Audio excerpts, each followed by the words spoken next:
அடுத்ததாக நாங்கள் பார்க்க இருப்பது கஸ்வர்க மரங்கள்.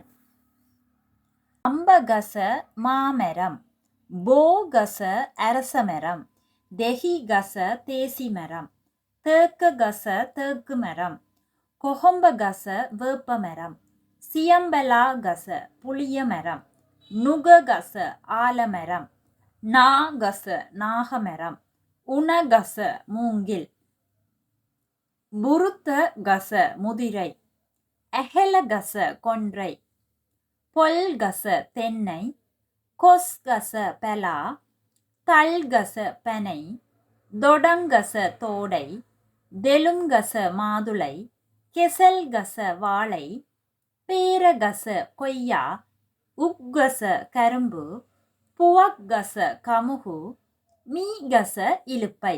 இவ்வாறாக மரங்கள் சிங்களத்தில் அமைந்து கொள்கின்றன.